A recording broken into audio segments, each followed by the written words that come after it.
today. Yes. Oh my goodness. Okay, sit on down. I can't wait to get this thing started. Thank you so much for being here. Came to look me upside my head, and I'm looking y'all upside y'all head. Oh my God, I am loving all the energy in this room. I'm just taking it all in.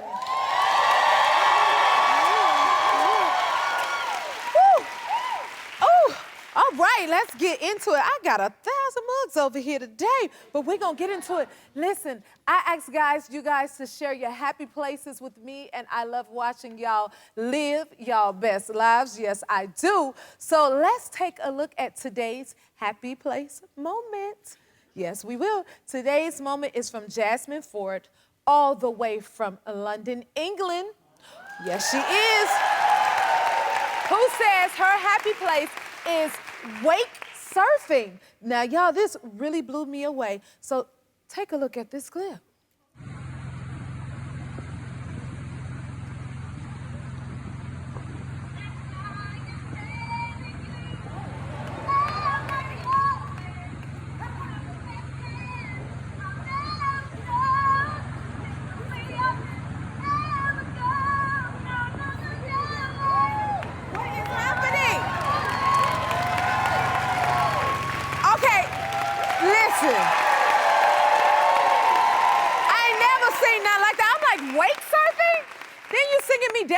Now look, y'all know I could sing you a song, but if that was me, I'd be in the water.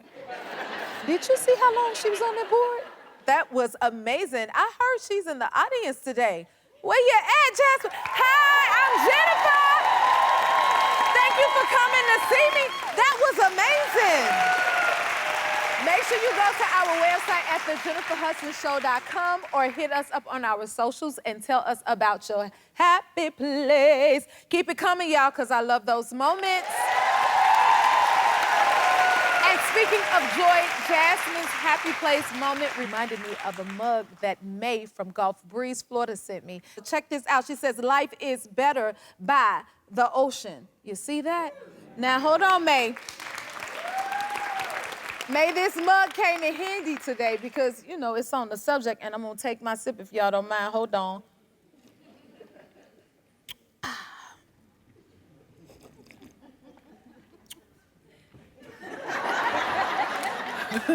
You ain't want none, did you? This just for me, but I put y'all some biscuits out there, so y'all make sure y'all get that. Okay. Now, y'all know I stay by the ocean, right? Now, Jasmine, I done told you, girl, I can't do none of that. I sit back and I look at it. But one of my happy places, my son is named David, and I've created a thing called a David walk. Because when my son is here, he walks all the way from the house runs. As soon as he gets up, all the way from the house, I don't know how many miles it is, y'all, and he go all the way down to the hotel and then run all the way back. And as a mom, I'm like, if I could just get just an inch of that, that would be amazing. We'd be in the best shape of our lives, wouldn't we? And then he gonna tell me the other day, I said, you know how hard I work for you? All you do is sit on the couch and talk to people. I said, what? Anyway, they ain't had nothing to do with nothing. So now what I do is I have what I call my David walk. So, I mean, you know, you have to have your inner peace moment, get your mind together throughout the day before your day starts. When we do all of our hard work, David, whether it's sitting on the couch talking to people, that's still my job, okay? I get up in the morning and I take my David walk. So normally I have my best friend, Walter, pick me up from the house, but I'm like, no, I need to get my David walk in. So I get up first thing in the morning and I make a point, I'll be like, I'll meet you at Starbucks. And I took 15 minutes in that morning to get my little exercise in, and I call it my David walk. So that's my ocean moment and my happy place because it's helped me center myself and find my inner peace. And I just want to share my happy place with y'all today. And what I do by the ocean. Now, y'all, we have a great show for today, and our first guest really make me happy. They are a deaf mom and son who starred in a Ford commercial this year, y'all. Take a look.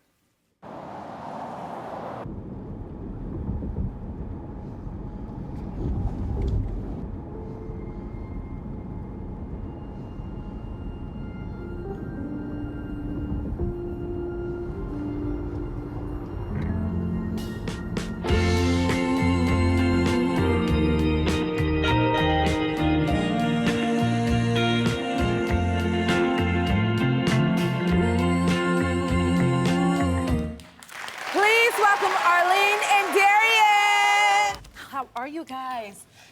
Oh, wow, we are so excited to be here with you, Jennifer. Oh, my goodness. Yes, I can't. I'm so excited I'm here. And can you tell us your names? My name is Katura. And my name is Gabe. All right, we have these guys here to help me out. It's so wonderful to have you all here. So how did it feel to be able to do the Ford commercial and be able to do it together?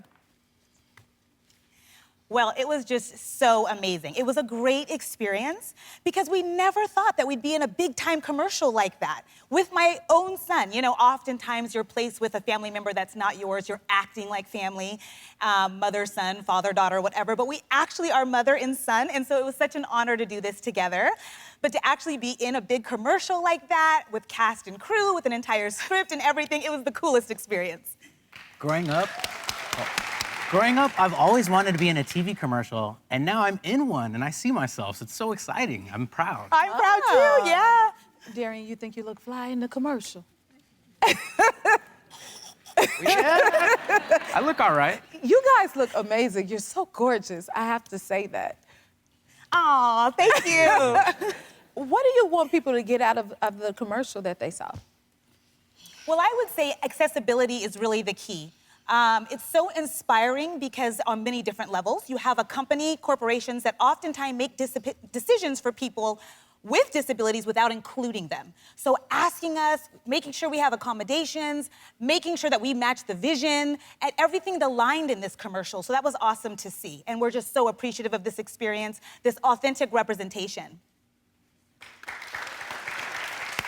Ford gave deaf actors an opportunity to represent, and I'm so thankful for that opportunity, and it was amazing, really. Wow. You represent very well. So congratulations to you on that. Thank you so much. Thank you. Yay. And how does it feel? And thank everybody. Thank you guys so much. How does it feel to, one, be able to be that representation and then to bring it to a bigger audience? Well, I mean, first of all, I'm just so proud that we were able to set the standard, really, for authenticity in representation. And to do it to the mass audiences is just amazing. I feel very proud and inspired to see our work in the commercial, our authentic work. And a lot of deaf people have reached out and said, oh my goodness, it seems so real. Was that really how it was? Hands-free in that electric car? And we're like, yes, it's such an accessible experience. So I get to explain in detail to everybody that reaches out to us. And it was just amazing. The whole experience was really amazing. Representing for the deaf community is a big deal for me because so many deaf people don't have a chance to represent for their own community, and being given that opportunity is a shock, and I really appreciate that. My friends are tapping me and telling me, is that you? And I'm like, yes. It's you. Darien, do you drive? No, but I want to. Oh, okay. And what does it feel like to have your commercial on TV? Well, I would just think it's such an amazing experience. I look at it and I'm like, wow, was that me? And similar to what he just mentioned, you know, growing up, I would always look at car commercials on television and imagine myself behind the wheel, what it would feel like. But at the same time, I would say, that's impossible, I'm deaf. But no, it's not impossible any longer. I'm actually in one, so wow. Yes, you are, and congratulations to y'all. Now, can you stick around for a little bit? Yes, definitely. Thank you. All right, more with Arlene and Darien after this. We'll be right back. We're back with Arlene and her son, Darien. Now, Arlene, how was it driving a Mustang Mach-E? It's electric, right? Yes, it is. And let me tell you, a Mustang, oh, it's such an honor to drive that car. It's the first electric car I've ever driven. It's so cool. And having that Mach-E driving experience was amazing because I was able to drive hands-free. So prior to that, you know, when you're in a regular car that's not electric, usually on the highway, you'll be driving, trying to talk with your son or somebody else in the passenger seat. And you have to keep your eyes on the road. It can be very stressful. You're looking at the road, you're looking at the passenger at the same time, trying not to be too distracted. And sometimes I'll look and be so engrossed in our conversation, I feel the car start to swerve, and I'm like, uh-oh. I don't want the cops to think that I'm swerving for another reason. You know what I'm saying? I'm just trying to communicate with my son. So sometimes that can be challenging, but with the Mach-E, it was amazing, that hands-free experience. I could take my hands off the wheel, still talk to my son, be engrossed in the conversation, and it was just amazing. Usually, I like to tell her things while she's driving, and it's hard to explain because I have to sign by the windshield to make sure she can see. And now with this car, we can chat anytime. We don't have to wait until we're at a red light and squeeze in our conversation. It's really cool. Yeah, and we don't have to make a stop, you know? We can just chat the entire time with that kind of electric car. So I'm looking forward to more in the future like that. That's amazing. Wow. Did you miss driving the Ford that you got to drive in the commercial? Oh, yes. I was like, no. Are you sure you want these keys back? Are you sure you want me to keep the car for free? But I'm thinking about buying an electric car after that because before I never thought about electric car. I'm like, okay, what's the big deal, you know? I don't care what the big deal is. But after experiencing it, I'm like, no, it really is advantageous. I am saving up to get me an electric vehicle. I agree with you, girl. That's for sure. Well, I'm glad you guys got to experience that. Is there anything you would like to say to Ford? Oh, definitely. I would say, first of all, having a big corporation that does that, makes decisions with people that are disabled like myself. Speaking of like where to place the interpreters, where the accommodations are, they empowered me to be able to make those decisions myself. I told the interpreters where to stand to make sure everything was accessible. They asked me, they let me lead the conversation to make sure all of my accommodations were met. And I also want to say thank you for the authenticity in the representation. That's so important. Reaching out to deaf people to be a part of a deaf commercial is amazing. Right. And I'm thankful because Ford gave me an opportunity. I know they could have picked someone else, and it wouldn't have been so important, but they picked us as specific people, you know? And I'm really thankful for that. Seemed like they did a great job, that's for sure. Well, guys, Ford wants me to tell you they were so happy to have you included in the commercial and that we want to give you your own brand new 2023 Ford Mustang Mach-E, baby. Yes, they do. No, that's yours. Oh my God. Okay, you gotta go. Can I help you now? No way. You get your own car. No way. Okay, can I help you in it? All for you, babe. How we get this? Girl, I don't even know how to get you in it. Oh, no, I'm good here. Okay, good. Let me put you in the car. Oh my God, this Mach-E has Ford BlueCruise hands-free driving technology, just like the one you drove. It's the top-rated system out there by Consumer Reports. It lets you drive hands-free on the highway and helps you stay focused on the road. All thanks to a driver monitoring system that keeps you in control. Thank you so much, Ford, and thank you, Arlene and Darien. Congratulations. We'll be right back. Our next guest is a two-time Emmy Award winner. He's one of the creators, stars, writers, and producers of the very popular show, Ted Lasso. Take a look. You connect with Henry yet? No, keep missing each other. Why can't the world just have one big time zone, you know? The sun. Right, gosh dang son. Oh, you. Henry's a good kid, because you're his dad. Whatever's going on with him, he's gonna be just fine. Thank you, Coach. I needed to hear that. No, you needed to hear it. That's what I said. You did? Please welcome Brendan Hunt. You're from Chicago, just like me, huh? Yes. Where did you grow up? Grew up on the north side, but I was a north side child of south side parents, so it was all very complicated. Oh, yeah, because that's like almost like two different places. Because I'm from the south side, I'm like the north side. That's feel like a whole nother state to me. So I understand that. And did you ever go to the Wrigley Field a lot? Yeah, lived near Wrigley Field, went there all the time as a kid because my mom became a Cubs fan, even though all of our family roots were as Sox fans. So I'm more Sox fan than Cubs fan, but I've been to Wrigley Field more than I've been to the various parks where the White Sox have played. And then eventually worked there for a summer. Oh, you did? Yeah. One summer it was like, you know, I had dreams. I had dreams, Jennifer, and but sometimes you have to pause those dreams to like pay rent and stuff. That's right. I live near Wrigley Field. Like, you know what? This is the summer. I'm gonna work there, and I'm doing concessions and not having the best time because I keep thinking about, you know, the dreams. And and then one day, you know, a guy is in line and is like, oh my God, Brendan, and it was a guy who I had lived with when we had a housing issue for the first 2 weeks in college. I lived with him for 2 weeks. You know, suburban dude, clearly now doing very well for himself, dressed fairly fancy, all yuppied up. I'm like, oh, hey, Todd, what's up? Oh, wow.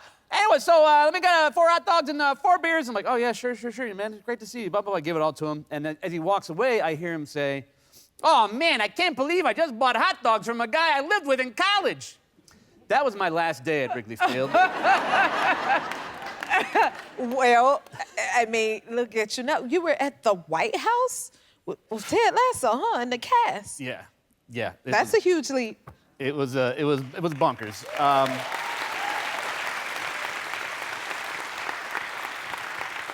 You was in the Oval Office? Yeah. Now, I sang at the White House a lot, and I ain't never been in the Oval Office. Now, how you do that? That's what I want to know. I wish I knew, because it felt like a hallucination, but there are pictures, so it must have happened. Yeah, apparently, you know, in America, if you want to get into the Oval Office, write a show about soccer. Okay. Because Americans love soccer so much. Did you take anything while you was there? Great question. Because everyone who I told I was going to the White House were like, you got to steal something. Why? Why does everyone from say the that? White House? Oh, God. But in the end, I did not. But in the end, they gave us biscuits. The first lady gave us biscuits in little, like, you know, presidential boxes, like on the show. And I'm like, well, I can't steal something now. Mean move. And they got bowling over there? I've never seen bowling either. Now, where is that? There's 2 bowling alleys, apparently. There's one that's in the White House that I've not been to. Nope, I ain't seen that. And then... Wait, you at the White House here?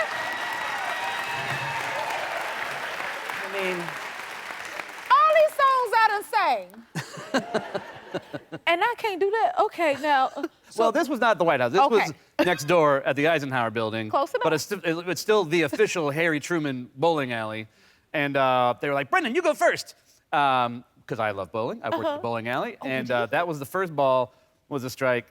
Footnote, the weekend before, we'd been to Madison Square Garden for a Knicks game. And afterwards, they let Jason shoot a 3-pointer, which he hit on the first shot. Now, getting a strike is not a 3-pointer, and the Harry Truman Bowling Alley is not Madison Square Garden, but that is as close as I get. Oh, that's close enough. Now, you said you worked at a bowling alley growing up. What exactly did you do? So, on the faraway north side that you never wanted to go to, I get it, there was a bowling alley called Southport Lanes, which was an old-fashioned bowling alley where they had human pin setters. It was like a high school job you would do. There was 4 lanes. We'd all take 2 lanes each. And, you know, I weighed 90 pounds, and 10 of those pounds were the braces I was wearing. And it was a thrilling, incredibly dangerous job. I was going to ask, was it dangerous? Oh, yeah. So did you ever get hit by the bowling ball? Yes, absolutely. I remember one time specifically where a pin literally helicoptered around my face off the walls in like ping, ping, ping, ping, like a Yosemite Sam bullet. And then faded there, and I was like, I almost died. That wasn't your last day. Oh, my God. No, that made me feel stronger. Oh, okay. Wow, you're brave. And now you're dad. How old is your baby?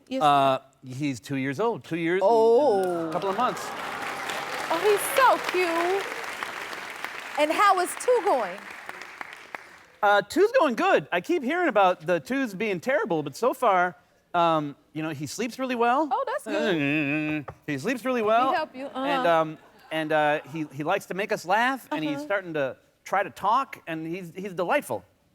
What is he saying? What is he trying to say? Well, he's either saying 2 things. One is Paw Patrol, and you know, pointing at the TV, pa pa pa, pa pa pa, pa pa pa. All right, okay. And the other, he just goes on these like stream of consciousness monologues that I have no idea what he's saying. I love the monologue. And like he finds a pitch, like he goes up and down in pitch too, and he's the best. I love that. The monologue. Oh, baby, give it a monologue. That's hilarious. And then I'm a cat lover. So you have a cat? Yes. My baby mama, she came with a cat, and so now. Oh, I love a cat. Give it up for cats. Give it up for cats. I heard you're allergic to this cat. I'm incredibly allergic to this cat. You are? Yeah. So how does that work? Well, I've never hung out with cats in my life because I'm deathly allergic to them, and I have been since I was a very little kid. I had to go see an allergist, in fact, when I moved in with my girlfriend, because it was like, this is going to be in my life now. And the allergist described me on different occasions as spectacularly allergic to the world. And like my second visit, when she was like looking at her file, trying to remember me, she was like, "Oh, right, you're the most allergic person I've ever seen." Okay. And so, yeah, this cat is slowly trying to kill me, and I love it too much to stop her. See, I totally understand that. Will you stick around? All right. All right, we're gonna hold on to you. More with Brendan. We'll be right back. We're back with Brendan Hunt. Congratulations on all the success of Ted Lasso. Thank you. Yes. I know you hear from people who love the show. Yeah, I mean, the response we get on the show, I mean, it's nuts. Like, it was just a commercial once, and then it became a sitcom where we're like, let's make ourselves laugh. And the kind of response we get is, this show, like, really means a lot to people in a way we could never have predicted. And yeah, it's just really gratifying and cool. That's awesome. And I guess that's why season 3 is out now. But can you tell us about season 3? I'm under strict orders directly from Tim Cook to tell you nothing about season 3. There's gonna be a little more soccer than in previous seasons. We're gonna really hit sports movie mode here as we get through this, and there will be more of the evil character of Rupert as well. Okay, you gave us something. You're right? welcome. I think you gave us a little bit. Now, are you tired of people asking if this is gonna be the last season? Yes. In fact, I just go brain dead now when it happens. Yeah, no, it's great that everyone wants to know. Yeah. But it's, people have been asking, like, since the day season 3 came out, when's season 4? Like, hey, season 3 just came out.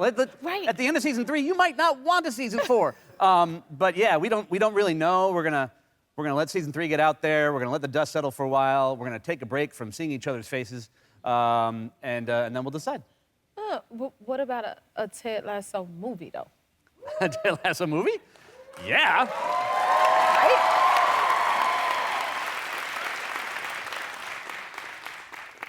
I'm not saying no. Oh, okay. I'd be well into that. Okay. Can he be a superhero? You can be whatever you want. Great. We'll fit it into the Marvel universe somehow. Okay. And, Okay, we'll take it, right? Now, you did hula hooping on the show? yes.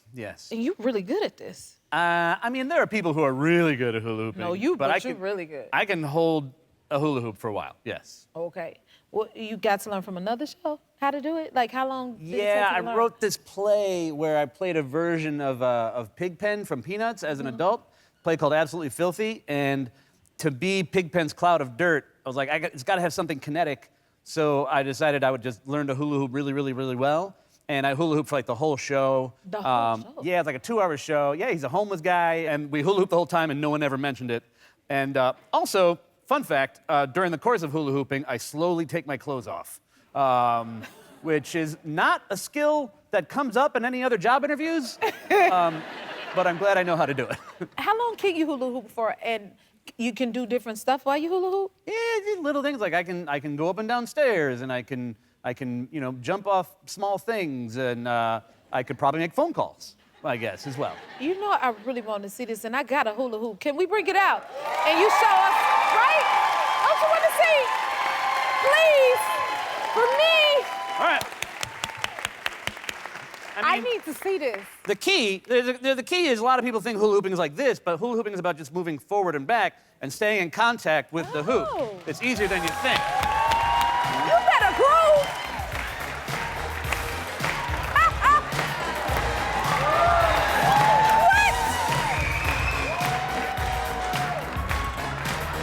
I put on. Look at that. There we go. There we go.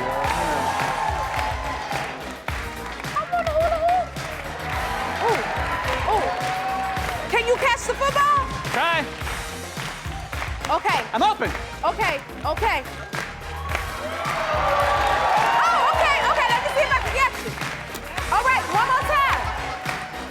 Woo! He is still hula hooping. Well, you did that. You got to teach me how to do that. Okay, thanks, Brendan, for coming here. Okay, you can stream the new episodes of Ted Lasso Wednesdays on Apple TV+. We'll be right back. Our next guest is one of the stars of Showtime's breakout hit show, Yellowjackets. Take a look. She found that in your basement? Did Sam see? Sammy, God, thank God, no. I don't understand what the fuck is going on. Why is this happening? Have you seen a sleep doctor? Yeah. Hey, Doc. If I happen to mention sacrificing anything on an altar, well, just ignore that part, okay? Thanks. Well, what now? Well, first, I was hoping I could take a shower. I'm serious. Well, so am I. I just hitchhiked across Pennsylvania. I do not smell great. Please welcome Tawny Cypress. Welcome to the happy place. Thank you so. What a happy place. So this is your talk show debut here. Oh my gosh, please be easy on me, girl. Oh, honey, I'm new to this too, but again, they're amazing, so we'll be all right. I've been watching, and what great audience you have. Thank you, thank you. So you're a New Jersey girl. Tell me about your family. Yes, I'm a Jersey tomato. Yeah, I moved 31 times by the time I was 18, all over New Jersey, so I know Jersey like the back of my hand. Oh, wow. You say you moved 31 times as a kid? Yes. How did that shape you for today? It made it a lot easier to reinvent myself. Every time I moved, I got to be somebody new. I learned that pretty quickly. And yeah, and saying goodbye to people, leaving things behind is very easy for me these days. And when did you realize that you wanted to be an actress? Oh gosh, the first time I was on stage was in 5th grade in Jackson, New Jersey. We did Cinderella. I played the evil stepmother. Oh. I wanted Cinderella, but I can't sing. So I got the right part. And then in high school, my brother was big man on campus, football player. My sister was head cheerleader, and I was coming in as the 3rd Cypress kid. And I just wanted to try and make a name for myself, so I joined a drama club, got on stage, and realized I was home. And here you are. Yeah. Look at that. Wow. Okay, I have a sister too, so tell me about your closeness and your relationship with your sister. Are you close with your sister? Yes, I am. Oh. Juju. Oh, I talk about it every day. Yeah, my sister is my best friend. I love that. Yeah, we basically grew up together, and my mother said, do whatever you want, just do it together. And so our whole lives, we dated brothers and best friends, and we did everything together. Yeah. In fact, my sister moved to Colorado about 3 years ago. She promised me she was coming back to Jersey. And then she bought a house last spring. So I said, watch me. So I put everybody in the car, I put my house on the market, and we now live in Colorado, where my sister lives. I love it. Okay, tell us about the animals that you're getting. Oh my gosh, we just finally found our home. It's a 36-acre horse ranch. Congratulations. In the mountains of Colorado. That sounds beautiful. I've always wanted space. I've always wanted a ranch. We're getting alpacas. Alpacas. Oh. And chickens. And my husband wants a duck. I'm gonna let him get a duck. I love it. Yes, some sheep, some donkey. We're going all in, all in. We are animal lovers. Where do you get an alpaca?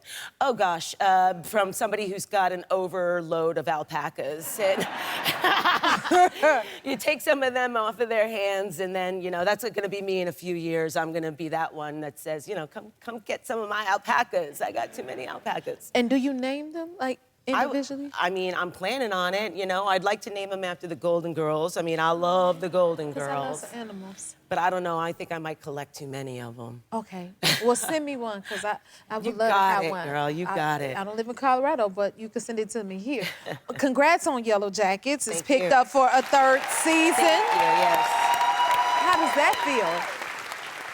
Oh my gosh, it's a dream come true. You know, I've been in this industry for over 20 years, and I play a lot of one-dimensional characters. So to have this opportunity to play this 3D, really well fleshed out woman who's experiencing all this trauma and maybe something supernatural is a lot of fun. It's great. And what can we expect from this season? Well, for fans of the show, our Thaisa Turner has another side of her that we are lovingly calling the other Ty. And you're going to see a lot more of the other Ty coming out. Oh, there she is.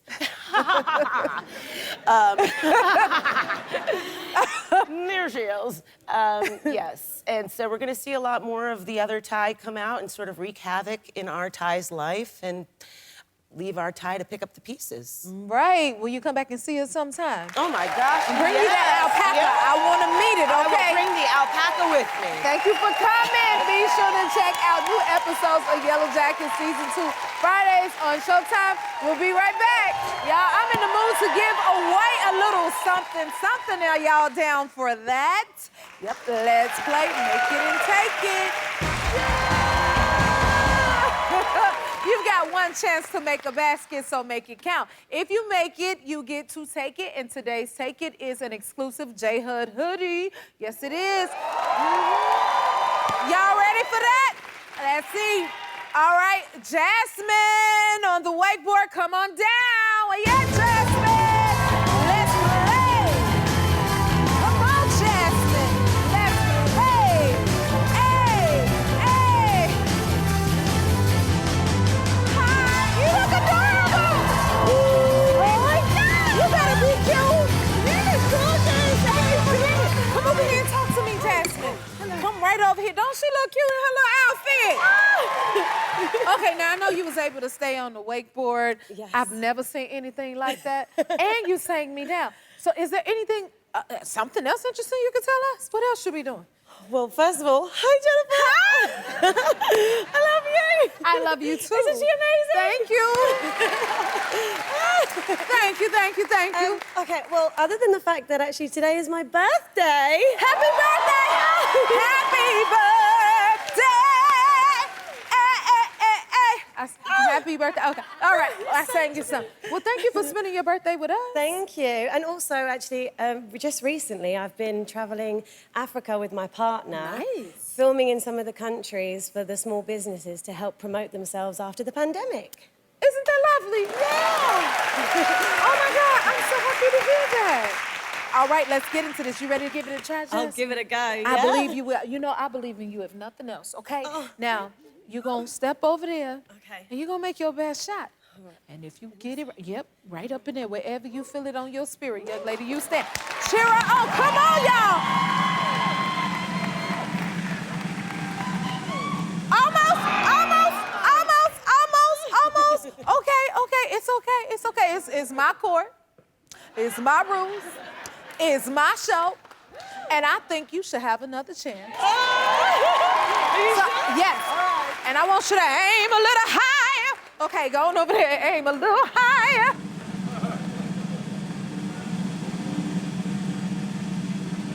Yeah! You did it! You can do anything! Oh my God, okay. She did that. Give her a hand. Okay, so let me tell you what you want. You want a J-Hud hoodie, okay? You like that? But I thank you for playing. Here you go. Well, we get another shot, or we go? You wanna? I think you should try one more time, because we may have something else for you. What do you think I should do? Do it again? Go for it. I'll hold this for you. And if not, you just keep your J-Hud hoodie and you still gonna be fly. But we should try again, right? Yeah. Okay, one more shot. We'll see.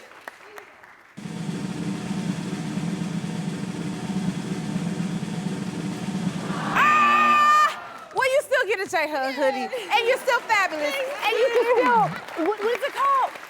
Wake Sir? Wait, sir. And maybe one day you'll get to teach me, but thank you for being here, and happy birthday. King Gal, what's your happy birthday?